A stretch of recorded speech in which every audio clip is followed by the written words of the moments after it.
the authoress, because not enough people blame the script. In short, on this show, we are going to be taking a look at media of all types, whether children to adult, adaptation or not. But at the core of our observation are the basic principles of writing. How does the plot work, and how do the characters function within it? We're going to be taking a look at that today in our first rendition of Book versus Movie. Adaptations of books to movies, especially from middle grade and young adult literature, are kind of a hot topic right now. Ever since Twilight hit theaters, there's been a revolution of adaptations of popular teen novels. But there was another revolution before Twilight ever saw the light of day. It followed the adaptation of two popular book series into two popular movie franchises that took the world by storm. Now, what could those be? These two franchises were big money, and of course they're still talked about to this day, but this inevitably spawned a lot of copycat adaptations, not for teenagers, but children. They combined the whimsy of Harry Potter and the epic battles of Lord of the Rings. The high end of these movies was The Lion, the Witch, and the Wardrobe, and the low end was that. But a lot of other movies got lost in the mix, and we're going to be taking a look at one of those today. A 2009 adaptation of a book from 2003 of the same name, Inkheart. Within the pages of a book, a world of magic awaits. Inkheart came a little late to the party. This was largely due to complications during shooting, and the movie kept on getting pushed back, so it didn't come out until 2009. As a hint, this came out in 2008. And I was waiting for this movie for years, even as it got pushed back over and over again. Why? Inkheart was one of my favorite books as a child. As you can see, this is a well-worn copy. I didn't even get this one until 8th grade, and before that I must have checked out my library copy a million times, and since then it's been through several more readings. I basically have it memorized. And can you blame me? I was the perfect audience for it. This was a book about the magic of reading. I was a middle schooler who loved to read. Why wouldn't I adore this book? Which means, of course, I'm a hard fan to impress. But I had high hopes going in based on what I'd seen in the trailers and behind-the-scenes footage. And anyway, we all know that adaptations require changes to fit a proper movie formula. So, let's see if Inkheart delivers the same whimsy and adventure as the book. Since the dawn of time, storytellers have enchanted audiences with their words. We start out with an opening scene introducing the power of silver tongues. They can literally make the words in a book come to life just by reading aloud.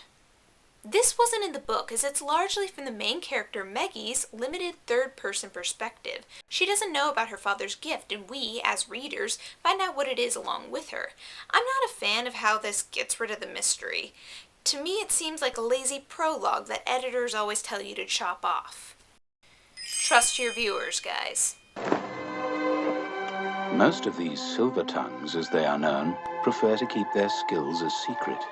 But some do not even know that this gift is theirs, until it is too late.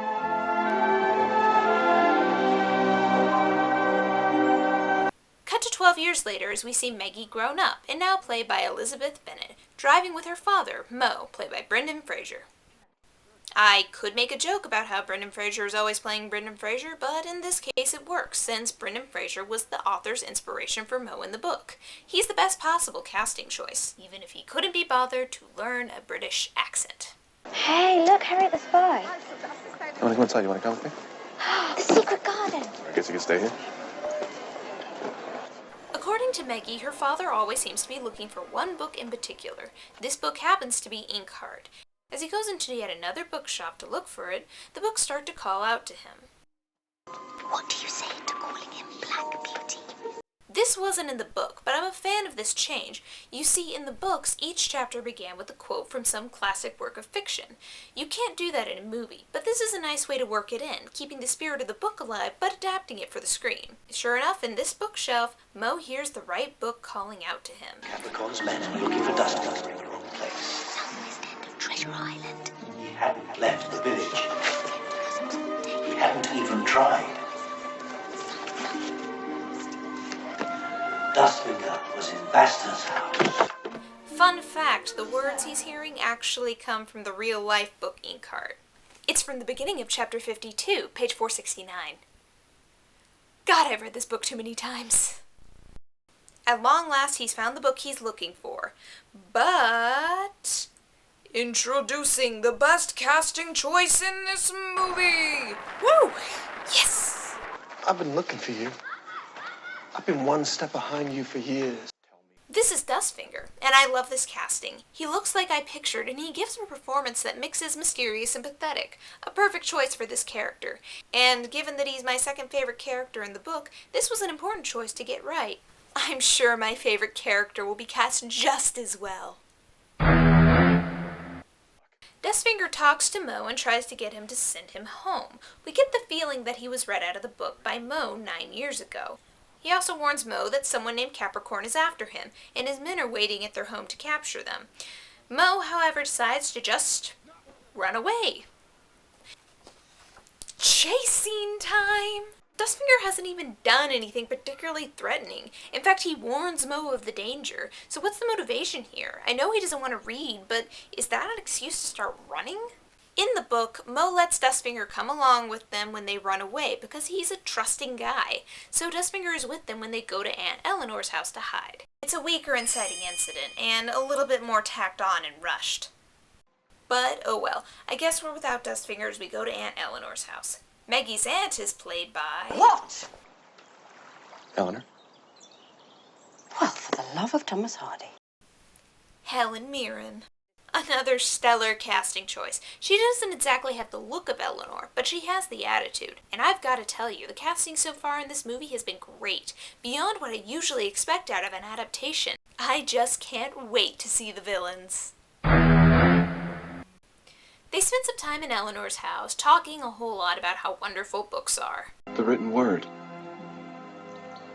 It's a powerful thing. Books are adventure. They contain murder and mayhem and passion. They love anyone who opens them. It's a little heavy-handed, but can't complain. I am the authoress. It doesn't last long before... I tried to warn you, but you had to run. So I turned to Capricorn. Wait, what? What's going... Why are they... Okay, stop. I think this scene's cramming about 4 scenes into one, so we need to take a step back and talk about what's wrong with this scene. 1. How does Dustfinger know where Eleanor lives? He's never been there before. In the book he knew because Mo and Meggie brought him there. Makes no sense. 2. It looks like they're kidnapping everyone at once instead of just Mo, which, fair enough, Meggie eventually ends up kidnapped anyway, so you gotta save time, but why Eleanor? Eleanor was only in prison in the books because she insisted on going with Meggie and Dustfinger when they went to find her father. They didn't care about her in the books. Why should they? She's just an old woman. Bring the girl in the book, I said. Why would I care about an old woman? 3. Why did they send 15 men to do this? In the books, they sent 3 to kidnap one guy. So why send 15 to kidnap an additional old woman and young girl? 4. Why are they destroying the library? It's not like it's Mo's library. It's a library of a woman they don't know. Why are they wasting their time? Did their boss order them to kidnap Mo, but if they find a library full of books to destroy them all? Is that why he sent extra men? Is book burners? In the books, they do burn Eleanor's books, but it's not until later after she's given them reason to hate her. Whatever, the scene makes no sense. So tell me, where's Basta? You know, he was my favorite character in the books because he was a really interesting villain. A great mix of complex but terrifying. So tell me, where is he? Hello, Silver Tongue. Basta! Did you miss me? Well, he doesn't really look like Basta, but... Ah, get off me! No one gets her. Yes, the fire! The fire! Isn't that what we agreed? Isn't that what we agreed? Yes, we agreed! We agreed! We agreed! Basta was not a tall man, and his shoulders were almost as narrow as a boy's, but Meggie held her breath when he took a step towards her. She was afraid of him. She had never been so afraid of anyone before, and it wasn't because of the shotgun in his hand. He had an aura of fury about him, of something keen and biting. Evil spirits, I repel thee! Evil spirits, I repel thee! Wow. Really? Basta in the books was an intimidating force. He was smaller and a pretty ordinary-looking man, but he carried himself in a way that was terrifying. I remember being scared of this guy when I was a kid, and fascinated by him. This character? He's a joke. Look, the guy with the red mohawk, Cockerel, is more threatening than him. Well, you're not taking them too. Capricorn's orders. After all, we are going to require a little leverage to make Daddy read. But Basta? This is not Basta. Damn it, movie, you were doing so well, and then you fucked it up. How are we supposed to be intimidated by any of these guys?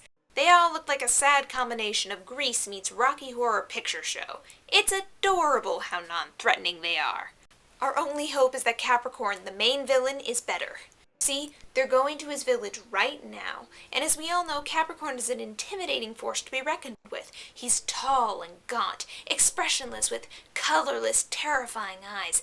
Every word he speaks is heavy. He's a guy you don't want to mess with. So tell me, what terrifying villain actor have you gotten to play him? Surely Ralph Fiennes or Jason Isaacs or... Come in. Gollum. Because when I pick an actor for a character who's supposed to be expressionless, I too would pick an actor who's known for his expressions. Clearly he's the best choice. Okay, I'm being too hard on him, I'm sure. He's an actor after all. Actors have a lot of range, and I'm sure he'll be very... Yes. Duct tape. I love duct tape. Meggie, Eleanor, and Mo are locked up along with a lot of other characters from books. Unicorns, flying monkeys, and the like. But they're all read out incorrectly due to a stuttering reader named Darius. No. He didn't mean it. He's just hungry. It's not his fault. He's a Minotaur. He can barely walk thanks to Darius and his... In the cellar, Mo finally tells Meggie the story she's been waiting to hear.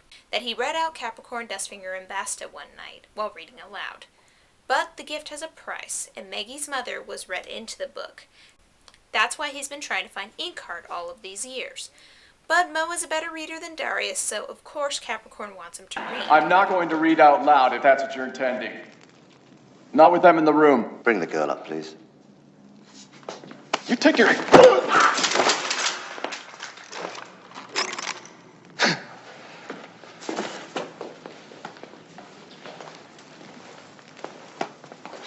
It's like I see hints of their true character shining through for brief moments. As much as Andy Serkis isn't a great actor for this, it's mostly the script's fault. When it gives him intimidating lines, he does manage to be intimidating. He's a good actor. Even Basta in this scene is almost like himself for a moment. But then...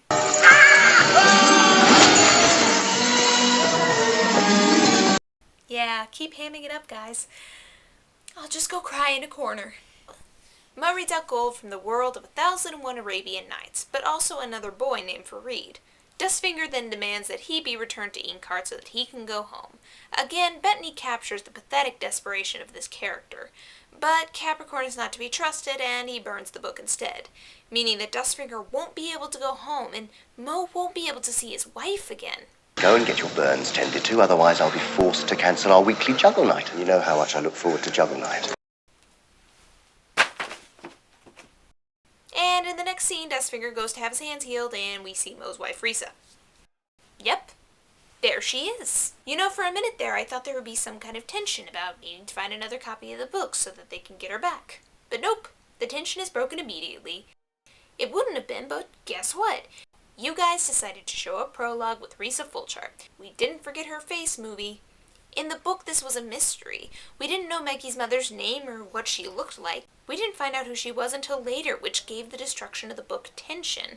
It gave them purpose. Now it's kind of spoiled. But hey, they still have to escape, and now Dustfinger's going to help them. Great, what's his plan? Page 14. The mighty storm? Yeah, 'cause that's the safest method of escape. Summon a giant tornado that could kill you all. That's much safer than Dustfinger waiting for cover of night and sneaking in and breaking you guys out under cover of darkness like he did in the book. I see this going much better. But wait, I was under the impression that Mo didn't have control of his gift and wanted to avoid using it at all costs. Dorothy felt as if she were going up in a balloon. Apparently not. He just read out that storm like it was nothing. I guess he really didn't need to worry all this time. This gift is easy. Thank God this little development doesn't make one of our main characters look like a horrible person for refusing to send Dustfinger home all this time. Plot holes aside, now they're going to see if the author has a copy. Because they never thought to do that before. Okay, to be fair, that was a plot hole in the book, too. Eleanor decides to leave, while Dustfinger watches for Reed, the boy Mo read out of the book. Meggie and Mo seek out the author, played by Jim Broadbent, who is a perfectly fine choice for a character I didn't like anyway. Dustfinger's in the piazza and we just escaped from Capricorn's village, and you're not even going to believe what Basta tried to do. What did Basta try to do? Did I miss a scene? He didn't do anything! They are able to convince Finoglio that his characters have come to life and they search for the book. But then, of course, Dustfinger lets it slip that Mo's wife is already out of the book. Yeah, don't look at me like that, because if your dad knew the truth, he would never have come and helped me get the book, and I need the book! Selfish, repugnant. Okay, Mo. You've been refusing to send this guy home to his family for years. Just send him home.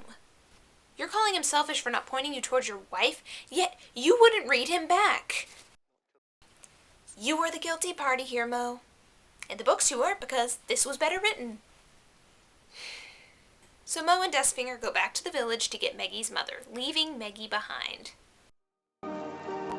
Sweetheart. Just bring her back. I will.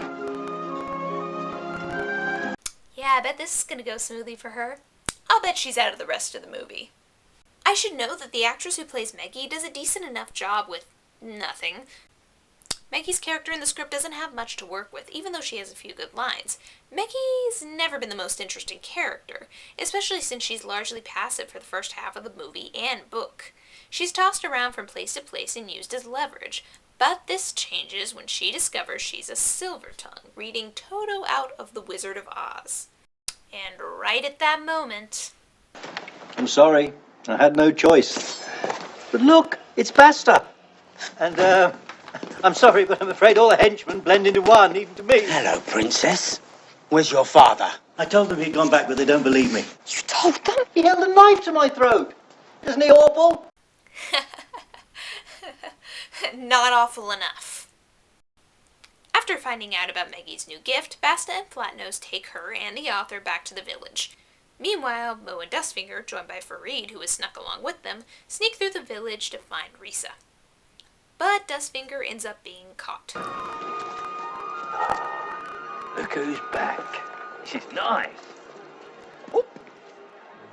Just in time for your execution. I swear you are the only well-cast villain in this. Why is it Basta like you? Meanwhile, Capricorn is making Meggie read obligatory references from all books.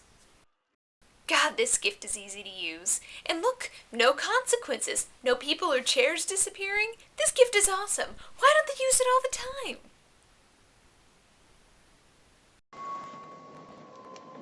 time? I'm convinced. Though I don't know what that poor boy is going to do without his raft. Seriously, look at this guy. He's like a real character from Inkheart amongst these guys going, "You're all dead to me." You're just as I wrote you. A cowardly thug. How dare you? Oh, hi, Martola. That's Martola. You wouldn't know that because she hasn't really been in the movie before this. She's just popped out of nowhere. But there she is. Martola. She's Capricorn's mother. I hope you're not confused because this point will never be specified. You paid for your filthy story! Just get him off screen. Capricorn plans to have Meggie read the Shadow, a horrifying creature and executioner, out of the book. He has saved a copy of the book for her to do so with. She says he has nothing to use against her, but then she sees her mom in the square and stupidly reveals that it's her mom. Those people are gonna get up. We are. Wow. What a touching display of empathy, Mum. So yeah, dumb move, Meggie. This really shouldn't be an issue either way, because whether you read or not, she's still gonna die. But, whatever. Things are looking hopeless until Finoglio gets an idea from one of the henchmen. Think you could do that then, rewrite things, change things a bit? I don't know. It's a wonderful idea. Move. Seriously, this guy's 100% done with all these comic relief villains. It's like he was read out of this Inkheart and just wants to get back in. Finoglio decides to write an ending to this story for Meggie to read aloud to change the outcome of the execution. While doing this, Basta comes down and Dustfinger steals Basta's good luck pouch, tricking him into coming inside the cell to fight him. This scene would be a lot more suspenseful if Basta was intimidating. Dustfinger beats him, surprise surprise, and manages to escape, abandoning Finoglio and Meggie in the process. Help! The prisoners are escaping! Yeah, keep screaming. Maybe your dignity will come back. This all leads up to the big final scene in which Meggie must read the shadow to life.